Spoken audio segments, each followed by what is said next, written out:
Assalamualaikum warahmatullahi wabarakatuh. Innal hamdalillah nahmaduhu wa nasta'inuhu wa nastaghfiruh wa na'udzu billahi min sururi anfusina wa min sayyiati a'malina. Man yahdihillahu fala mudilla lahu wa man yudlil fala hadiya lahu. Wa asyhadu an la ilaha illallah wahdahu la syarika lahu. وأشهد أن محمدا عبده ورسوله اللهم صل وسلم وبارك على محمد صلى الله عليه وعلى آله وأصحابه ومن تبعهم بإحسان إلى يوم الدين أما بعد. Bersyukur kita pada malam yang berbahagia ini, Allah mudahkan kita berjumpa kembali dalam satu majelis yang tiada niatan melainkan semoga Allah memberikan kita ilmu yang bermanfaat, ilmu yang bersumber dari Al-Quran dan As-Sunnah, satu ayat darinya, satu hadis dari Nabi SAW. Semoga Allah Jalla Jalaluh memberikan kita kemudahan untuk mengamalkannya, istiqomah di dalamnya hingga tibanya kematian kita. Tak lupa salawat dan salam semoga tetap terlimpah kepada junjungan kita baginda Nabi Muhammad sallallahu alaihi wasallam. Demikian pula untuk keluarga beliau, keturunan beliau, para sahabat beliau dan seluruh pengikutnya hingga tegaknya hari pembalasan. Ikhwatal iman, azzani Allah wa iyyakum. Malam ini kita akan melanjutkan pembahasan tentang hari perhitungan. Itulah yaumul hisab, yang Allah nanti akan menanyai para muhasab yang ditanya oleh Allah tabaraka wa ta'ala. Nanti akan diperhitungkan amalnya. Allah hadirkan umat, semua para nabi, termasuk para nabi dan juga para rasul. Mereka juga akan ditanya oleh Allah tabaraka wa ta'ala.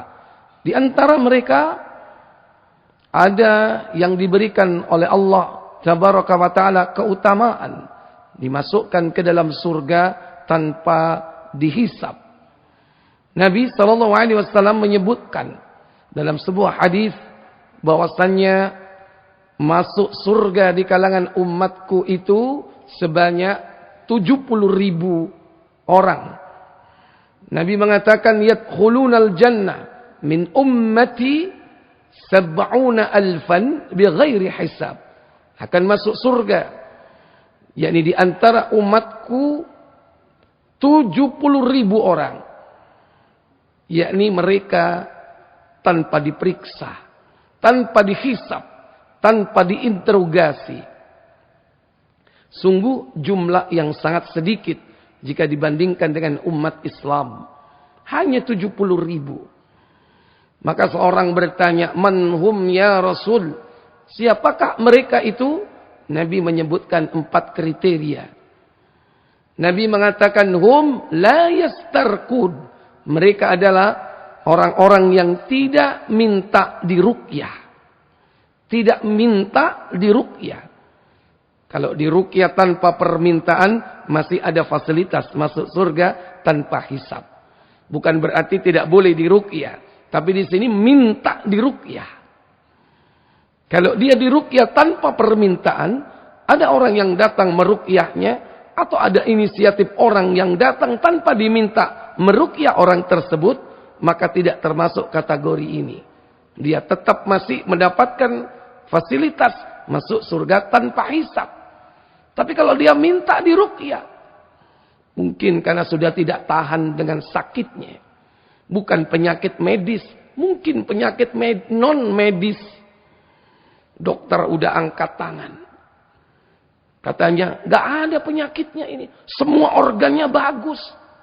Tapi lo dok, wetenge melembung. Kira-kira kena apa itu?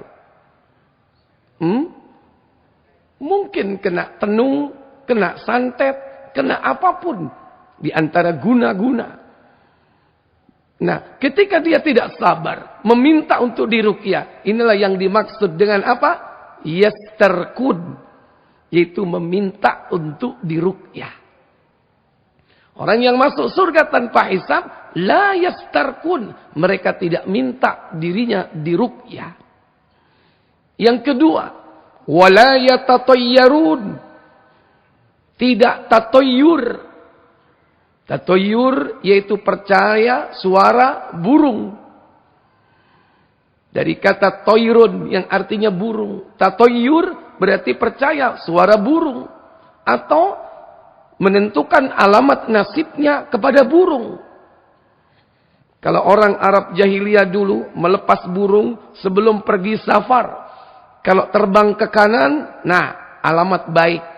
Kalau terbang ke kiri, nah alamat buruk, nggak jadi. Ini tatoyur zaman dulu. Kalau tatoyur zaman sekarang banyak. Sore-sore ono kakak, kuak kuak. Wah, iki kak suwe ono wong. Loh. Ternyata pernah juga tatoyur antum ini. Bisa jawab ternyata. Ya, itu contoh. Bahkan bukan hanya percaya burung sekarang. Pokoknya alamat binatang-binatang ini bisa menetapkan kesialan dan peruntungan kita. Kadang-kadang percaya suara tokek, tok-tok-tok, teke, sugi, melarat, sugi, melarat. Begitu melarat, teke mandek, kapok kon. Karena percaya, melarat temen. Maka ini termasuk orang yang akidahnya kotor, rusak, terkontaminasi, termasuk tatoyur. Mau berangkat ngaji nggak jadi. Kenapa? Keluguran cecek. Waduh rek sial iki. Wis kasih to budal, padahal iki wae ngaji nang Namira. Ini termasuk tatoyur. Kalau dulu hanya burung, sekarang macam-macam binatang dipercaya. Percaya kepada hal-hal yang tidak ada dasarnya. Takhayul. Percaya kepada khurafat. Percaya kepada angka sial. Percaya kepada hari-hari sial. Ojo budale iki wayahe ngeblake mbokmu. Kok nek budal ojo lewat ngidul kudu ini termasuk di antara tatoyur. Percaya kepada angka 13 sebagai angka sial. Percaya kepada Hong, Sui, Feng, Sui, Edan. Hanya percaya kepada hal-hal yang tidak ada dasarnya. Hati-hati. Kalau ingin masuk surga tanpa hisab, bersihkan akidah kita dari berbagai macam bentuk apa? Tatoyur. Karena al-tiyara asyirk. Percaya kepada hal-hal seperti itu termasuk bagian dari kesyirikan. Yang ketiga, siapa mereka masuk surga tanpa hisab? Mereka adalah la yaktawun, yang tidak berobat dengan kai. Apa kai itu? Yaitu tusukan besi panas. Dulu ada metode kai. Besi dipanasin sampai merah membara, kemudian dinyoskan, ditancapkan di tempat yang sakit. Nah, metode pengobatan seperti ini dilarang oleh Nabi SAW. Itulah kai. Wala yaktawun. Dan inti dari orang yang masuk surga tanpa hisab itu pada poin keempat, yang merupakan dasar poin 1. Poin kedua, poin ketiga. Apa yang keempat? Wa ala rabbihim yatawakkalun.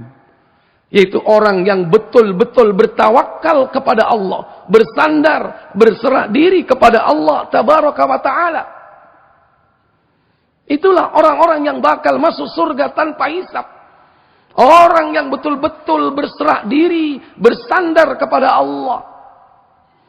Sampai-sampai kalau kita mau belajar bertawakal kepada Allah tabaraka wa ta'ala, sekiranya kalian, kata Nabi, betul-betul bertawakal kepada Allah, niscaya la raziktum akan diberikan rizki oleh Allah tabaraka wa ta'ala. Kama yarzuqut thair, seperti Allah memberikan rizki kepada burung. Allah akan memberikan rizki kepada burung. Karena burung itu contoh figur makhluk yang tawakal kepada Allah Jalla wa'ala. Bagaimana burung itu? Yagdu khimasan wa taruhu bitanan. Dia pergi di pagi hari dengan perut kosong, pulang dengan perut kenyang. Itu tawakalnya burung. Berarti rizkinya harian atau bulanan, Pak? Harian. Perkara besok, urusan besok. Rizki besok, besok. Hari ini. Burung pergi perut lapar, pulang perut kenyang. Makanya burung itu binatang yang sangat tawakal kepada Allah tentang rizkinya. Mulane manuk gak duwe kulkas. Ada nggak burung punya tempat menyimpan makanan? Halo? Ada nggak burung yang menyimpan makanan? Nggak ada. Kalaupun dia pulang bawa makanan, untuk siapa?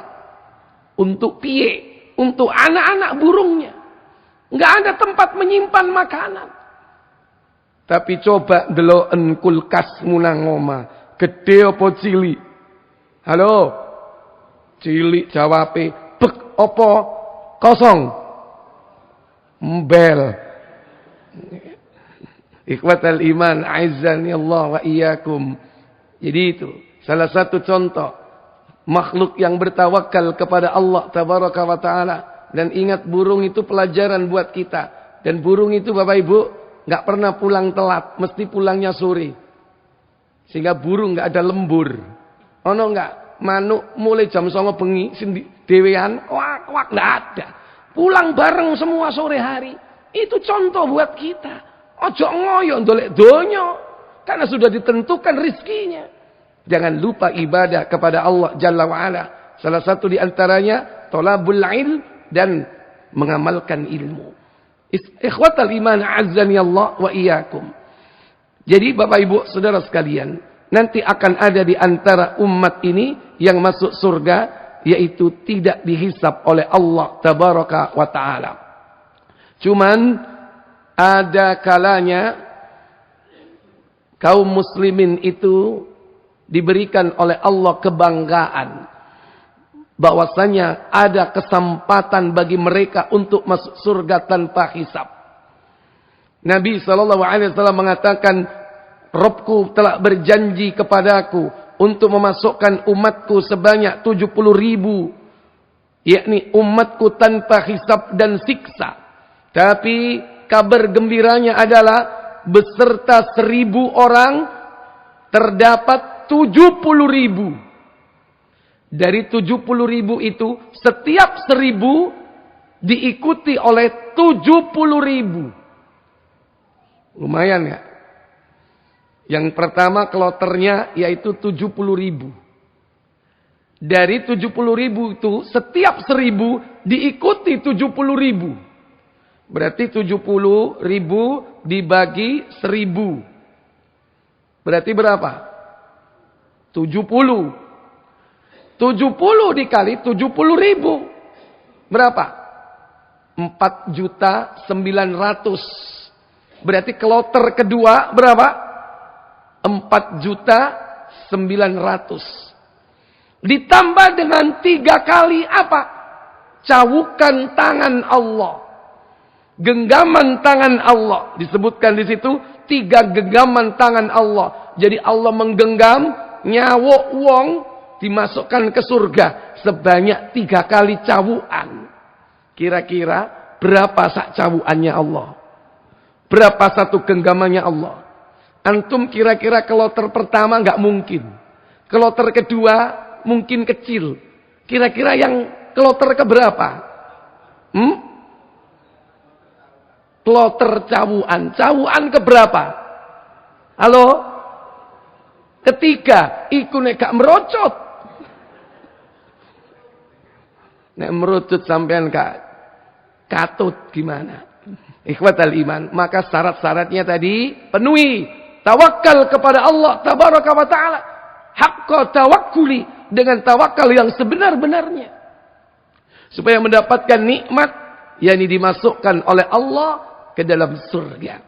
Kloter pertama 70.000. Kloter kedua 4.900.000. Kalau kita lihat setiap 1.000 diikuti 70.000. Dan yang ketiga yaitu 3 kali genggaman tangan Allah. Kita tidak tahu seberapa besar tangan Allah, bentuknya seperti apa, warnanya seperti apa. La ta'til, tidak boleh ditiadakan. Walaisa ta'wil, tidak boleh ditakwil, dipalingkan makna dan artinya. Wala tamsil, tidak boleh diserupakan dengan makhluknya. Bahkan yang keempat, kaidah memahami sifat zat Allah, salah satunya tangan, yaitu walaisa lahu takyif, tidak boleh bertanya tentang hakikatnya, berapa besarnya, berapa gedenya, apa warnanya, seperti apa bentuknya. Tidak boleh bertanya tentang itu. Kita hanya mengimani sebagaimana yang disebutkan dalam hadis, dalam Al-Quran. Kalau Allah katakan tangan, tangan. Kalau Nabi mengatakan betis, betis.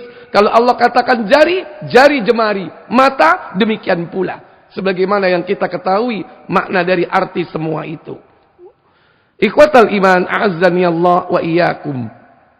Jadi syaratnya tadi 3, tidak minta diruqyah, tidak percaya suara burung, tidak berobat dengan tusukan besi panas atau kai, dan bertawakal kepada Allah tabaraka wa ta'ala.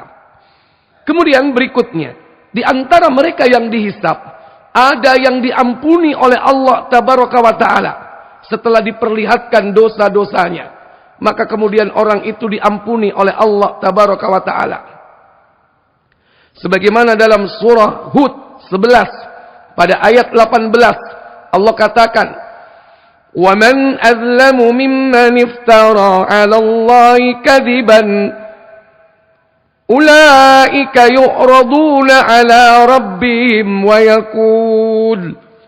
وَيَقُولُ الْأَشْهَادُ هَؤُلَاءِ الَّذِينَ كَذَبُوا عَلَى رَبِّهِمْ Ala la'natullahi 'alal zalimin. Kata Allah, dan siapakah yang lebih zalim daripada orang-orang yang membuat kedustaan terhadap Allah tabaraka wa ta'ala. Mereka kelak akan dihadapkan di hadapan Allah tabaraka wa ta'ala, dan juga di hadapan para saksi yang mereka berkata, Haula'il ladzina kazzabu 'ala rabbihim. Orang-orang inilah yang telah berdusta terhadap Tuhan atau Rabb mereka. Ala la'natullahi 'alal zalimin. Ingatlah, kutukan Allah akan ditimpakan kepada mereka. Kemudian orang-orang yang zalim membuat kedustaan atas nama Allah tabaraka wa ta'ala, mereka ini tergolong di antaranya termasuk orang-orang kafir. Mereka yang mengatakan bahwa aku mampu mendatangkan apa yang didatangkan oleh Nabi sallallahu alaihi wa alihi wasallam. Kata Allah dalam surah Al-Ankabut surah 29 ayat 68. Allah berfirman, وَمَنْ أَظْلَمُ مِمَّنِ افْتَرَى عَلَى اللَّهِ كَذِبًا أَوْ كَذَّبَ بِالْحَقِّ لَمَّا جَاءَهُ أَلَيْسَ فِي جَهَنَّمَ مَثْوًى لِلْكَافِرِينَ. Kata Allah, وَمَنْ أَظْلَمُ, dan siapa lagi yang lebih zalim, مِمَّنِ افْتَرَى عَلَى اللَّهِ كَذِبًا, daripada orang-orang yang membuat kedustaan atas nama Allah. Au kadzdzaba bil haqqi, atau dia mendustakan yang hak tatkala datang kepada mereka. Dalam tafsir diterangkan, orang yang membuat kedustaan atas nama Allah, mereka yang mengatakan bahwa aku telah mendapatkan wahyu, aku mampu mendatangkan apa yang didatangkan oleh para nabi, para rasul. Inilah orang yang berdusta atas nama Allah, bahwa mereka adalah seorang nabi atau mendapatkan wahyu, atau kebenaran yang datang ditolak mentah-mentah. Ketika kebenaran itu datang kepadanya, maka dia kufuri, dia ingkari bahwa Allah tidak mendatangkan wahyu. Keduanya diancam oleh Allah dengan jahanam, dan kedua kelompok manusia ini juga disebut dengan orang-orang kafir. Berikut di antara mereka ada yang diperiksa dengan teliti. Kata Aisyah, Rasul sallallahu alaihi wasallam bersabda, siapa yang dihisab, diperiksa pada hari kiamat dengan teliti, berarti dia telah disiksa. Mereka akan diperiksa dengan pemeriksaan yang mudah. Itulah orang-orang yang mendapatkan nikmat dari Allah tabaraka wa ta'ala. Diberikan hisab, fasawfa yuhasabu hisaban yasira. Maka orang-orang yang beriman, bertakwa kepada Allah, diberikan penghisapan yang mudah dengan penghisapan yang ringan. Ikhwatal iman, a'azzani Allah wa iyyakum. Di antara perkara yang kelak akan ditanyakan oleh Allah tabaraka wa ta'ala tentang apa yang diminta pertanggungjawaban di hadapan Allah, pertama yaitu tentang masalah salat. Salat merupakan perkara pertama yang akan ditanya oleh Allah tabaraka wa ta'ala. Di dalam sebuah hadis yang diriwayatkan oleh Imam At-Tirmidzi di nomor 4013, Nabi sallallahu alaihi wasallam beliau bersabda, "Awwalu ma yuhasabu bihil 'abdu yaumal qiyamah as-shalah." Pertama kali kelak yang akan ditanya, diminta pertanggungjawaban di hadapan Allah tabaraka wa ta'ala adalah salatnya. Wa in saluhat, jika salatnya baik, faqad aflah wa anja, maka dia mendapatkan kesuksesan dan keberuntungan. Wa in fasadat, jika salatnya buruk, faqad khaba wa khasira, berarti dia telah merugi atau tidak mendapatkan keuntungan.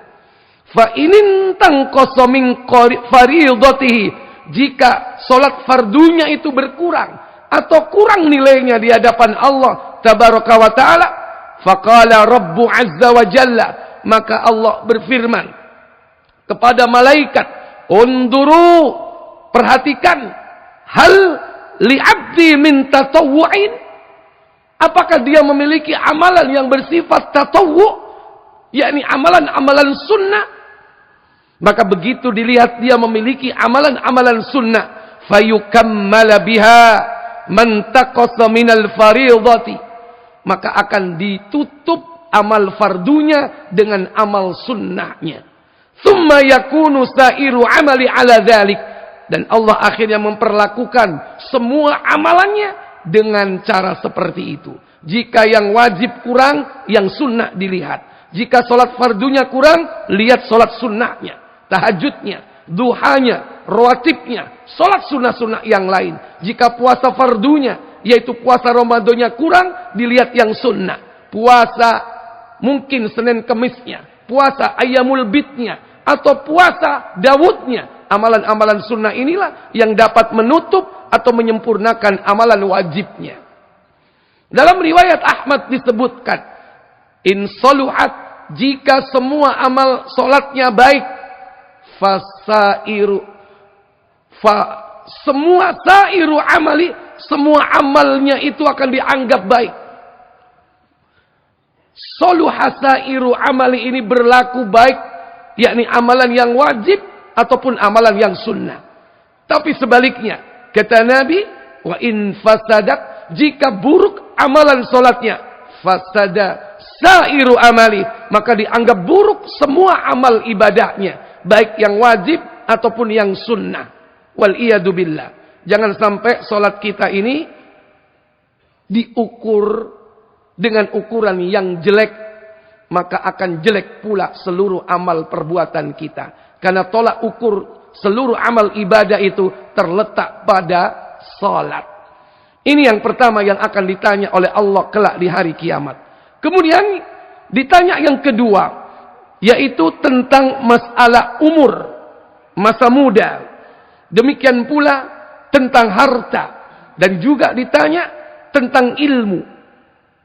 Sehingga dalam sebuah hadis 5 pertanyaan ini mengakibatkan hamba Allah anak Adam itu tidak bergerak sama sekali. Terjadi macet secara total. Kenapa demikian? Mereka tidak akan bergerak sebelum sukses menjawab 5 pertanyaan tersebut. Dalam sebuah riwayat, dalam Sahih At-Tirmidzi, bersumber dari Ibnu Umar dan juga Ibnu Mas'ud radhiyallahu taala anhuma, bahwasanya Nabi sallallahu alaihi wasallam bersabda, "La tazulu qadamu bani Adam yaumal qiyamah hatta yus'ala an khamsin."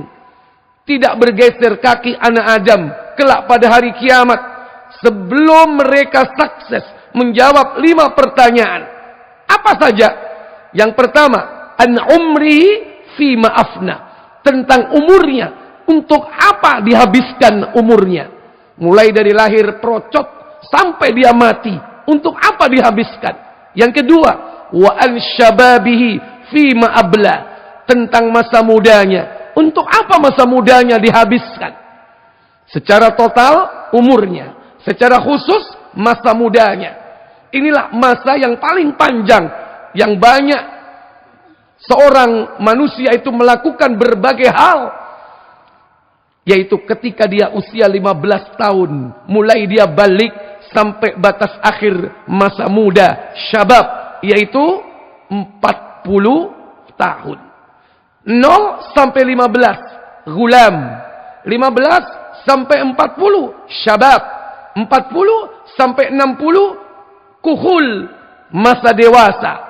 Dan 60 ke atas disebut dengan masa syuyukh, yaitu masa tua. Nah, di antara seluruh usianya ini, maka Allah bertanya secara khusus tentang masa mudanya.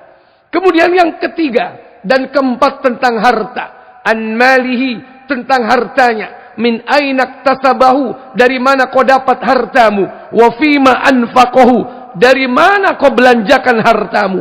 2 sisi ditanya. Dari mana kau dapat, kemana kau infakkan, kemana kau nafkahkan.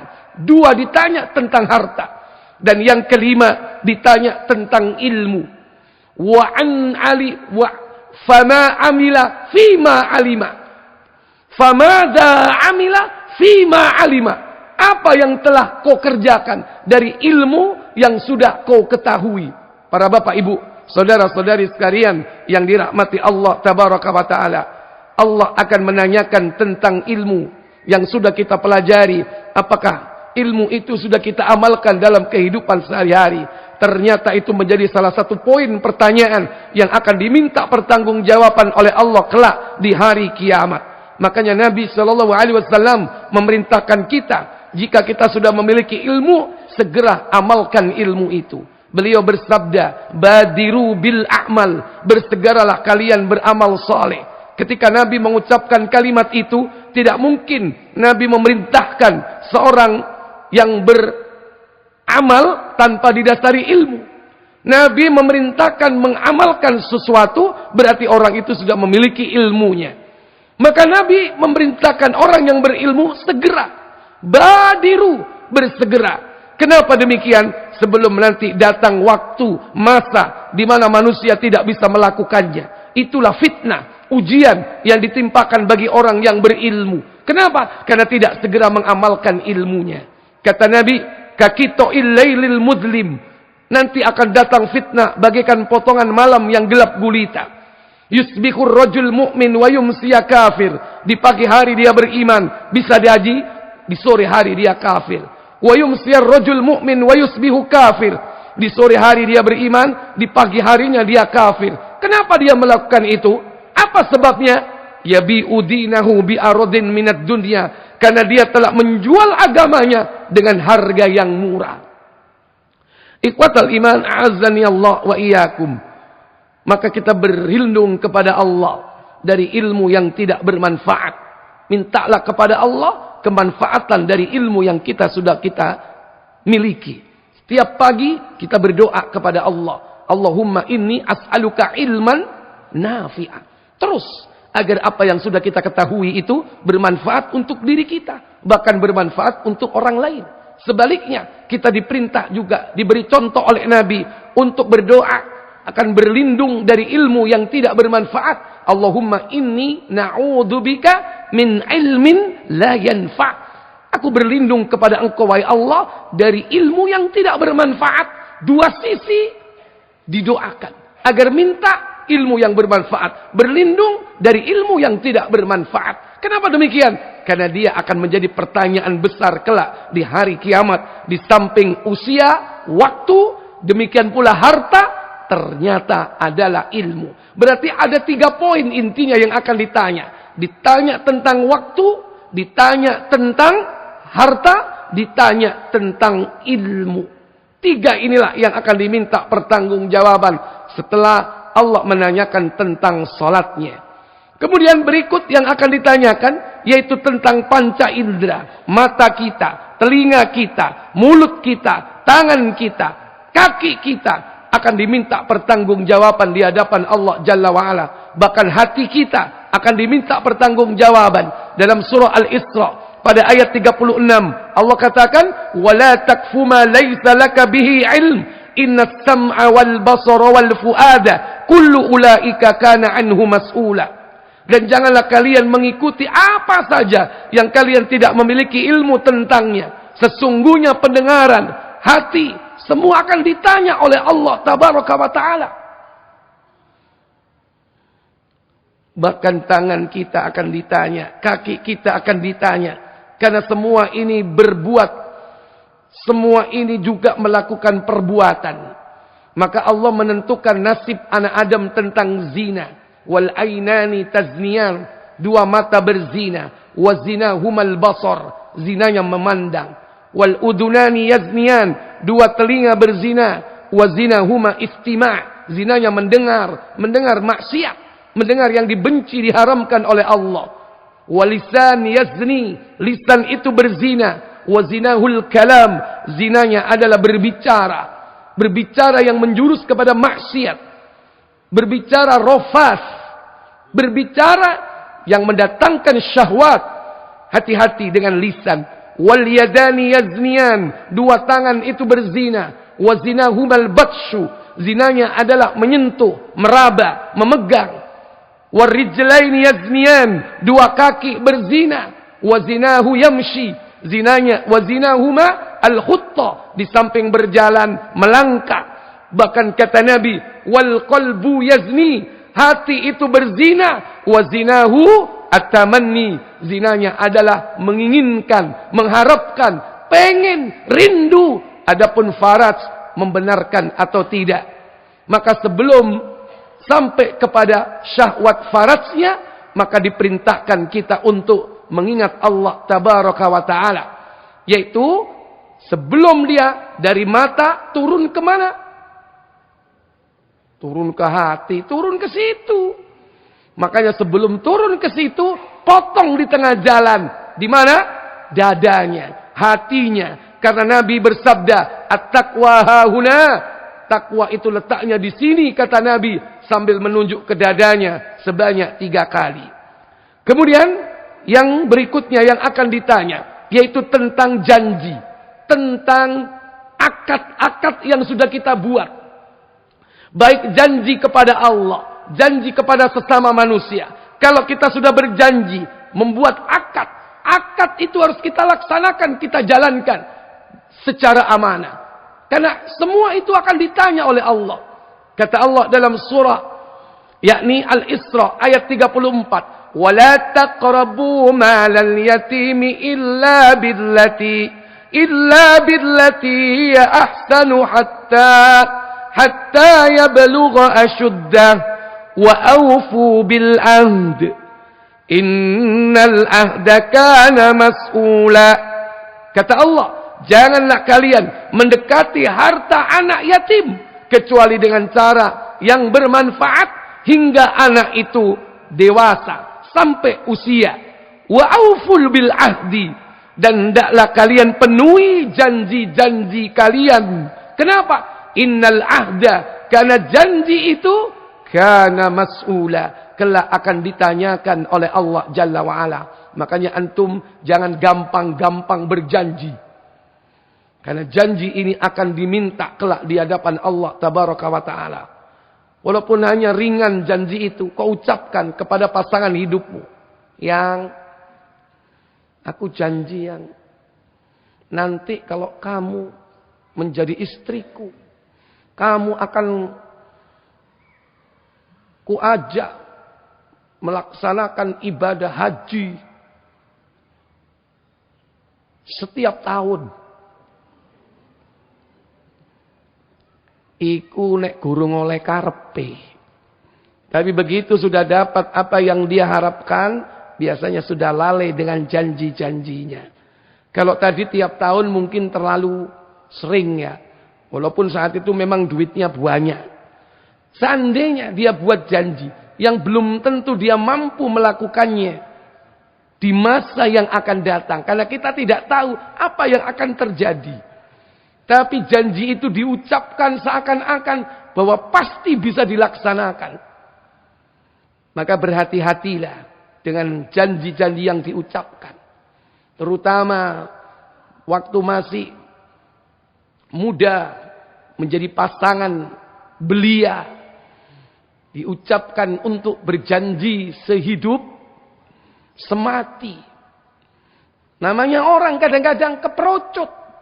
Kadang janjinya itu tidak dibatalkan. Sebagaimana batalnya sumpah dengan menebus kafarat. Afwan ya istriku, aku sudah menarik janji dan ucapanku. Maka dia sebagaimana kafarat sumpah yang dibatalkan. Tapi karena orang tidak ngerti ilmu, dibiarkan hal seperti itu tetap berlangsung.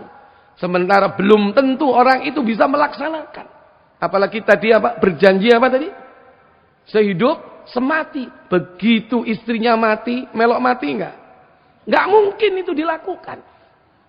Enggak mungkin dia ikut mati. Jangankan mati, ikut di kuburan aja kadang-kadang terbatas. Begitu sudah ditanam, pulang atau tidak? Apakah karena saking cintanya 40 hari, 40 malam dia di kuburan? Enggak mungkin. Dia segera pulang dan pasti akan mencari gantinya. Makanya hati-hati dengan ucapan kita. Yang kadang-kadang itu sebetulnya janji yang diucapkan. Akan diminta tanggung jawab. Ingat-ingat apa yang dulu pernah kita ucapkan kepada orang-orang yang kita pernah berbuat atau berjanji kepadanya. Mungkin kepada pasangan hidup kita. Mungkin kepada anak kita. Atau bahkan mungkin kepada orang tua kita. Tentu tidak ada hitam di atas putih. Tidak secara tertulis. Akad itu dibuat. Yang kedua, janji-janji kita di dalam urusan duniawiyah, kadang ini juga pun akan ditanya kelak di hadapan Allah. Jika kita telah berbuat, mengadakan satu kontrak, kesepahaman, kesepakatan dalam sebuah urusan bisnis mungkin, atau urusan dunia yang lain, maka perjanjian itu pun akan ditanya oleh Allah. Apalagi ketika di dunia dia menyalahi janjinya sampai melakukan one prestasi. Mungkin di dunia dia bisa menghindar dari tuntutan karena dia orang berkuasa, dia memiliki yakni harta yang banyak, dia menang berperkara. Mungkin barangkali dia punya kekuasaan, dia menang berperkara. Tapi ketika dia melakukan menyalahi janji tersebut, tidak akan bisa lepas di hadapan Allah tabaraka wa ta'ala. Pasti Allah akan menegakkan keadilan. Makanya Allah katakan dalam ayat tersebut, innal ahda kana mas'ula. Sesungguhnya janji itu pasti diminta pertanggungjawaban. Berhati-hati. Baik itu janji dalam urusan dunia, apalagi janji dalam urusan agama. Termasuk perjanjianmu. Ketika kau ucapkan kalimat qabiltu nikahaha wa taswijaha bimahril mazkur, itu adalah akad yang kau buat, perjanjian yang kau buat. Bahkan itu disebut oleh Allah 3 kali dalam Al-Quran sebagai mitsaqan ghalidha. Apa? Perjanjian yang kokoh, perjanjian yang agung. Hati-hati dengan perjanjian itu. Akan diminta pertanggungjawaban di hadapan Allah. Apakah kau telah menunaikan kewajibanmu kepada istrimu? akan diminta pertanggungjawaban di hadapan Allah tabaraka wa taala. Apakah kau telah berbuat zalim kepadanya? Akan diminta pertanggungjawaban di hadapan Allah jalla wa ala. Apakah kau sudah berbuat adil? Adil tidak harus punya istri 2, 3, dan 4. Istri 1 pun harus berbuat adil. Kenapa? Karena makna adil itu adalah yakni tidak melakukan kezaliman. Sementara banyak para lelaki berbuat zalim, membiarkan istrinya tidak terdidik dengan agama. Kait rabi sampai tuwek tetep gak gawe kodong. Ono enggak kaya ngono? Mulai pertama dia nikah sampai punya anak 5 belum bisa baca Al-Qur'an. Siapa yang tanggung jawab? Suami. Padahal dia sudah akad dengan orang tuanya untuk berjanji, mendidik, membina, dan melakukan berbagai macam upaya untuk memperbaiki anaknya yang tidak lain adalah istri-istri kita. Kita akan diminta pertanggungjawaban di hadapan Allah. Apakah selama ini semakin baik istri kita? Kalau semakin baik, alhamdulillah. Itu hujah kalian kelak di hadapan Allah. Ya Allah, biyen bojoku ngudo, saiki brukut ya Allah. Itu tidak lain adalah hujah kalian di hadapan Allah. Bahwa antum sudah berusaha untuk membina, membimbing. Tapi kalau enggak bisa dibina, macam-macam. Jangan mudah-mudah untuk membinasakan sebelum berusaha. Di-upgrade terus, didoakan, difasilitasi. Supaya dia akan tetap menjadi lebih baik. Ikhwatal iman, azzani Allah wa iyyakum. Dalam ayat yang lain, dalam surah Al-Ahzab, pada ayat 15, kata Allah Jalla wa Ala, وَلَقَدْ كَانُوا عَادُوا اللَّهَ مِنْ قَبْلِ لَا يُوَلُّونَ الْأَدْبَارِ وَكَانَ عَهْدُ اللَّهِ مَسْئُولًا. Dan sesungguhnya mereka sebelum itu telah berjanji kepada Allah. Mereka tidak akan berbalik ke belakang atau mundur dari peperangan. Wa kana ahdullahi mas'ula. Dan adalah perjanjian dengan Allah akan diminta pertanggungjawaban. Lebih-lebih berjanji dengan Allah. Perjanjian yang dilakukan dengan Allah. Termasuk akdun nikah, itu hakikatnya, itu perjanjian kita dengan Allah. Memang ketika ijab kabul, kita jabatan tangan dengan bapak istri kita. Wali dari istri kita. Tapi kata Nabi SAW, beliau berpesan dalam sebuah hadis. Ketika beliau haji wada, beliau mengatakan, Ittaqillah, bertakwalah kalian kepada Allah. Fin nisa', terhadap urusan wanita. Kenapa? Wa in akhadtumuhunna bi amanatillah, karena kau telah mengambil dia, wanita itu, atas amanah dari Allah. Sekalipun kau saat itu sedang membuat janji dengan walinya, tapi hakikatnya kau telah berjanji dengan Allah. Wastahlaltum furujahunna, dan kau halalkan farjinya bi kalimatillah, dengan kalimat Allah, dengan bismillah, dan seterusnya. Ikhwatal iman, azzani Allah. Inilah yang akan diminta pertanggungjawaban kelak di hadapan Allah. Makanya kita adalah pemimpin. Kullukum ra'id, setiap kalian adalah pemimpin. Wa kullukum mas'ulun ar-ra'iyati, setiap pemimpin akan diminta pertanggungjawaban kelak di hadapan Allah. Warrajul, dan seorang kepala keluarga, ra'in ala ahlihi, dia adalah pemimpin atas keluarganya. Siapa? Istrinya. Siapa? Anak-anaknya. Berikut Allah tabaraka wa ta'ala akan menanya tentang sekutu dan seteru. Dalam surah 26, yakni pada surah Asy-Syu'ara pada ayat 91-92. Kata Allah, wa burrizatil jahimu lil ghawin, dan diperlihatkan dengan jelas neraka jahim kepada orang-orang yang sesat. Wa qila lahum aina ma kuntum ta'budun, dan dikatakan kepada mereka, aina ma kuntum ta'budun, Mana itu sekutu-sekutu yang kau sembah selain Allah tabaraka wa ta'ala? Min dunillahi hal yansurunakum aw yantasirun.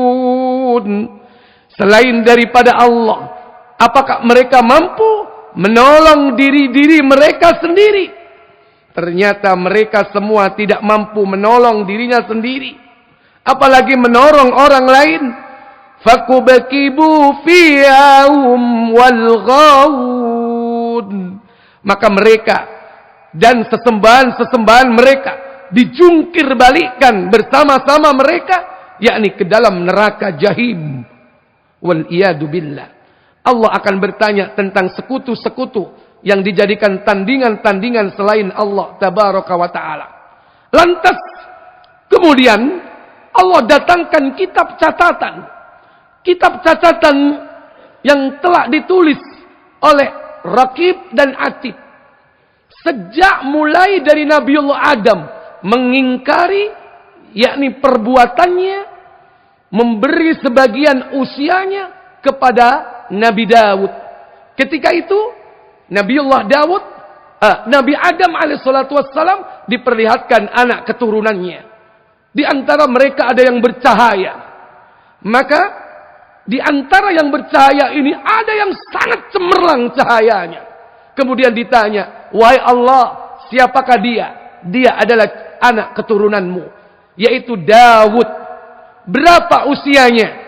Usianya adalah 40 tahun. Baik. Usiaku berapa? 1000 tahun. Baik. Kuberikan kepadanya usiaku sebanyak 60 tahun.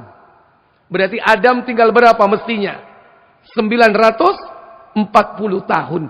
Ketika malakul maut datang, saat Nabi Adam berusia 940 tahun, Nabiullah Adam mengingkari malaikat maut. Akhirnya malaikat maut pun kembali kepada Allah. Dan Allah kemudian mengatakan, engkau telah ingkar terhadap apa yang telah kau ucapkan, hai Adam.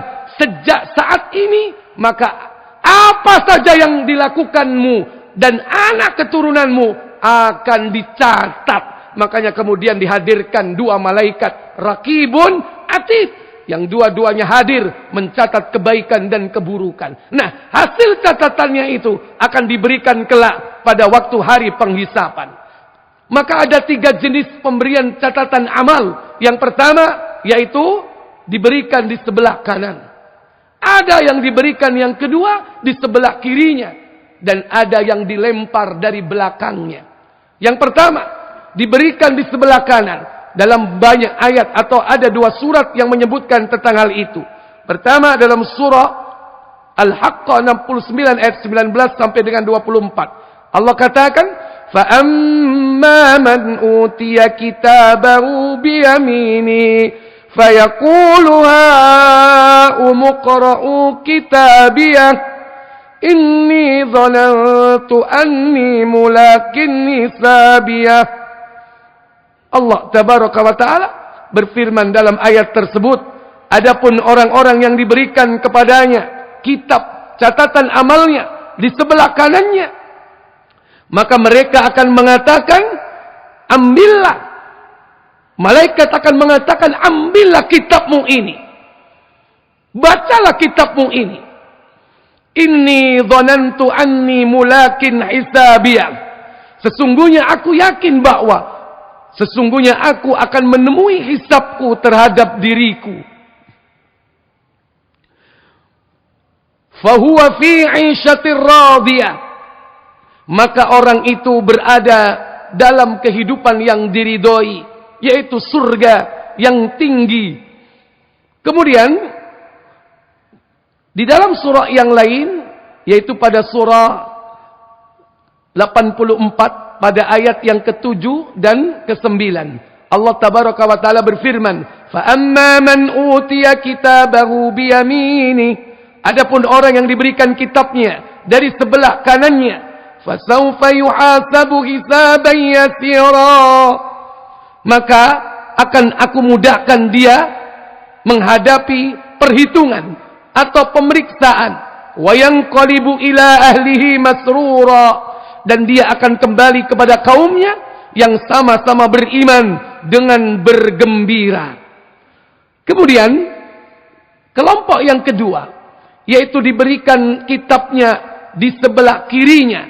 Dalam surah 69 pada ayat yang ke-26 Allah katakan, wa amma man utiya kitabahu bishimali fayaqulu ya laitani lam uta kitabiyah wa lam adri ma hisabiyah ya laita kanatil qadiyah ma aghna anni maliyah halaka anni sultaniyah khuduhu faghulluh thummal jahima salluh.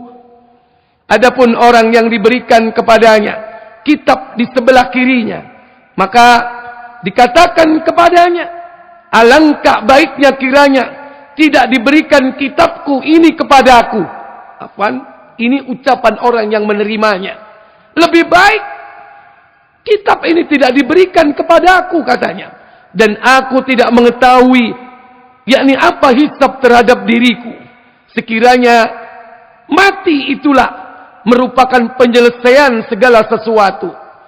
Sungguh, hartaku sekali-kali tidak mampu bermanfaat untuk diriku, dan kekuasaanku telah hilang dariku. Maka Allah Tabaraka wa Ta'ala berfirman, khuduhu faghullu, peganglah dia, lalu belenggulah tangannya ke lehernya. Kemudian summal jahima sallu, kemudian mereka pun dimasukkan oleh Allah ke dalam neraka jahim. Disitulah neraka yang menyala-nyala. Dia diikat dengan tali rantai yang panjangnya yakni 70 hasta. Adapun yang diberikan di belakangnya, yakni dalam surah 84 pada ayat 10 sampai dengan 12. Kata Allah Jalla wa Ala berfirman, wa amma man utiya kitabahu wara'a dhahri, adapun orang yang diberikan kitab catatannya di belakangnya, fasawfa yad'u subura, maka dia akan berteriak celaka aku, fa yasla sa'ira, dan dia akan masuk ke dalam api yang menyala-nyala. Itulah neraka as-sa'ir. Kemudian Bapak Ibu, saudara-saudara sekalian yang dirahmati Allah Tabaraka wa Ta'ala, berikutnya adalah Allah akan mendatangkan para saksi. Allah akan datangkan saksi-saksi, baik dari kalangan malaikat ataupun juga manusia. Allah katakan dalam surah Az-Zumar 39 ayat 69, wa asraqatil ardu binuri rabbiha wa wudi'al kitabu waji'a bin nabiyyina wasyuhada'i wa qudiya bainahum bil haqq wa hum la yudlamun, dan terang beneranglah padang mahsyar dengan cahaya keadilan Rabb-Nya, dan diberikan buku perhitungan catatan amalnya. Kemudian didatangkan asyuhada, yaitu para saksi, wa qudiya bainahum bil haqq, diberi keputusan di antara mereka dengan adil, sedang mereka tidak dirugikan sama sekali. Yang pertama, yang menjadi saksi itu adalah Allah. Maka Allah katakan dalam surah Yunus ayat 46, wa imma nuriyannaka ba'dal ladzi na'iduhum aw natawaffayannaka fa ilaina marji'uhum thumma Allahu syahidun ala ma yaf'alun. Dan jika kami perlihatkan kepadamu sebagian dari siksa kami, yakni yang kami ancamkan kepada mereka, tentulah kalian akan melihatnya. Jika kami wafatkan kalian sebelum itu, maka kepada kami jualah, kalian akan kembali atau mereka kembali. Maka Allah menjadi saksi atas apa yang mereka kerjakan. Demikian pula pada ayat 61 di surah yang sama. Maka Allah menjadi saksi atas manusia dan segala perbuatannya. Yang kedua, saksi itu adalah para malaikat. Dalam surah An-Nisa ayat 166 Allah katakan, lakinillahu yashhadu bima anzala ilaik anzalahu bi'ilmihi wal malaikatu yashhadun wa kafa billahi syahida. Mereka tidak mau mengakui yang diturunkan kepadamu itu, tetapi Allah mengakui Al-Quran yang diturunkannya kepadamu. Allah menurunkannya dengan ilmunya. Wal malaikatu yashhadun, dan malaikat-malaikat pun menjadi saksi. Maka cukuplah Allah mengakuinya. Kemudian yang ketiga yang menjadi saksi itu adalah para rasul. Dalam surah 4 ayat 41. Fakaifa idza ji'na min kulli ummatin bisyahidin min kulli ummatin bisyahidin wa ji'na bika ala ulai syahida. Maka bagaimana halnya orang kafir kelak apabila kami mendatangkan seorang saksi atau rasul dari tiap-tiap umat, dan kami mendatangkan kaum Muhammad sebagai saksi atas mereka, yaitu seluruh umat manusia. Demikian pula di dalam surah yang sama pada ayat 159. Demikian pula di dalam surah 16, surah An-Nahl ayat 89, surah 75 ayat 14. Maka Rasul di sana kelak yang akan menjadi saksi. Demikian pula Allah akan menghadirkan lidah, tangan, dan kaki sebagai saksi. Dalam surah An-Nur pada ayat 24 Allah katakan, yauma tashhadu 'alaihim alsinatuhum wa aydihim wa arjuluhum bima kanu ya'malun. Pada hari ketika lidah, tangan, dan kaki mereka menjadi saksi atas mereka terhadap apa yang dahulu mereka kerjakan. Demikian pula kaki mereka disebutkan dalam surah Yasin pada ayat 65. Al-yawma nakhtimu ala afwahihim wa tukallimuna aydihim wa tashhadu arjuluhum bima kanu yaksibun. Pada hari ketika kami menutup mulut mereka, dan berkatalah kepada kami tangan mereka, dan memberi kesaksianlah kaki-kaki mereka terhadap apa yang telah mereka kerjakan. Ma'asyiral muslimin, para bapak ibu, saudara-saudari sekalian yang dirahmati Allah tabaraka wa taala. Maka tidak ada peluang bagi kita untuk bersembunyi dari perbuatan kita. Perbuatan yang baik akan diperlihatkan oleh Allah, akan dihadirkan para saksi. Demikian pula perbuatan yang buruk. Perbuatan yang buruk akan dihadirkan pula para saksi. Bahkan pendengaran dan penglihatan, kulit-kulit kita ini akan menjadi saksi. Karena tidak mungkin manusia itu bisa lari dari kulitnya. Mungkin barangkali matanya buta, mungkin kakinya pincang. Dia berpikir kakinya tidak akan menjadi saksi. Tangannya yang bontong, dia tidak punya, mungkin dia anggap tangannya tidak bisa menjadi saksi. Kakinya tidak bisa menjadi saksi. Dia tidak punya mata, dia tidak punya telinga karena telinganya growong, tidak punya saksi. Tapi tidak mungkin orang tidak punya kulit. Bagaimana orang tidak punya kulit? Bisa bayangkan nggak orang nggak punya kulit? Mungkin orang nggak punya tangan, bisa. Nggak punya kaki, bisa. Tapi nggak punya kulit, bagaimana? Apakah orang mungkin daging tok melaku? Tidak mungkin. Karena disebutkan kulit kita pun akan menjadi saksi. Hatta idza ja'uha syahida 'alaihim sam'uhum wa absaruhum wa juluduhum bima kanu ya'malun. Sehingga apabila mereka sampai ke neraka, pendengaran, penglihatan, dan kulit-kulit mereka menjadi saksi. Wa juluduhum bima kanu ya'malun, terhadap apa yang telah mereka kerjakan. Wa qalu li juludihim lima sahidtum alaina, dan mereka berkata kepada kulit mereka, mengapa hai kulit kok jadi saksi? Lep, kenapa kok melok-melok kan iku? Ternyata kulitnya pun menjadi saksi. Kalau seandainya mungkin manusia tahu kelak kulitnya jadi saksi, mungkin lebih baik dia nggak punya apa mungkin. Siapa yang mau nggak punya kulit? Siapa yang mau dikuliti? Ternyata tidak ada jalan bagi kita untuk melarikan diri dari yakni saksi-saksi yang ada di kehidupan ini. Semua akan hadir menjadi saksi. Kalau seandainya bukan eksternal, saksi itu internal, ada di dalam tubuh kita sendiri. Mata, telinga, mulut, tangan, kaki terhadap apa yang telah kita kerjakan. Para ibu, para bapak, saudara sekalian, dengan keimanan ini, maka hendaklah di antara kita selalu waspada dan senantiasa takut kepada Allah, sirron wa alaniyan, baik dalam keadaan sendiri ataupun terang-terangan. Wallahu a'lam. Semoga kita diberikan kemudahan oleh Allah kelak dalam menghadapi hari hisab, hari perhitungan, dan yang paling utama semoga Allah memberikan kita karunia masuk surga tanpa hisab. Wa akhiru da'wana walhamdulillahi rabbil alamin. Subhanakallahumma wa bihamdik asyhadu an la ilaha illa anta astaghfiruka wa atubu ilaik. Wassalamu alaikum warahmatullahi wabarakatuh.